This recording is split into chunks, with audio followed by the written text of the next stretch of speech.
Welcome to today's Lipid Chat. I'm Susan Parker, and I'm here to share the lipid oils with you, also known as carrier oils. And there's so many of them. Think of how many lipid chats we can do. Today we're going to talk about cherry kernel oil. I now have 2 cherry kernel oils. For a long time there was just the one, the regular old, not known, doesn't have very many common names other than cherry kernel oil. This one has a nice kind of fruity,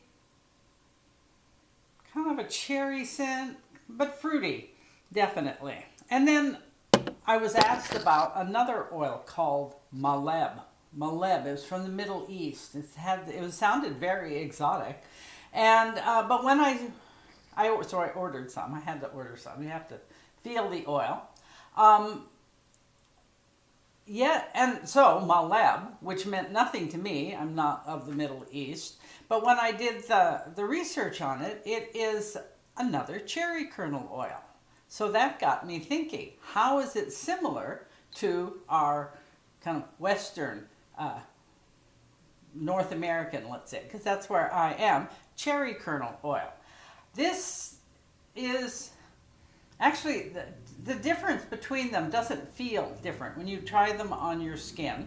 This one doesn't have very much of a scent, although I have read some posts that say it does. It's these cherry kernels in the Middle East are eaten as foods, as little snacks, I think, or they're cooked with. I think even making desserts, so they would have kind of a cherry taste. But what's interesting about it is that both of these oils have a very unusual fatty acid that is part of their fatty acid profile. All oils have a range of fatty acids from unsaturated to saturated, many different kinds. There's lots of different varieties. That's why there's so many wonderful oils for us to get to know. And I just wanted to show you the fatty acid profile. Now this is for the Maleb cherry oil. It is linoleic acid, which is green, and oleic acid, which is the yellow, and the blue I sometimes use for another fatty acid, but in this case it is this unusual allosteric acid.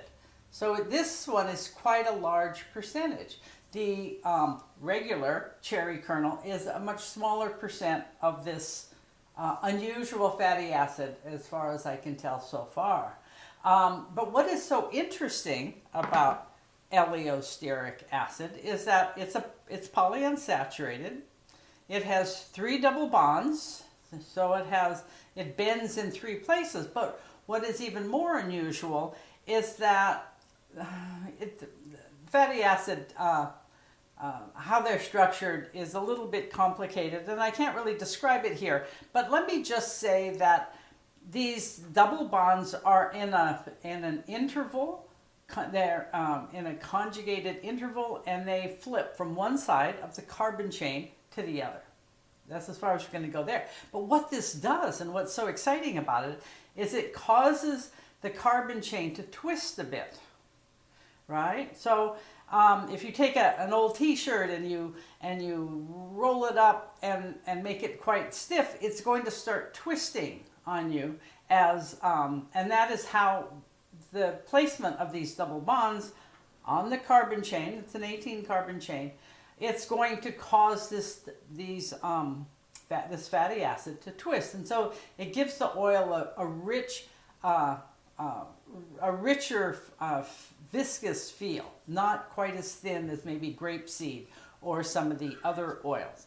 The place to experience not quite allosteric, but a similar fatty acid is in pomegranate. Pomegranate seed oil has a very large percentage of this type of conjugated fatty acid. So that is pretty much what I wanted to share with you today. We have the 2 cherry oils. Actually, the Maleb is called the St. Lucie cherry. It's a kind of a more Western common name, but they're both Prunus avium, and then with a Maleb variety. So lots of oils to try. Those are 2 more for you to get, see if you can find, and give them a try. Your skin will love you. And so thanks for joining me today.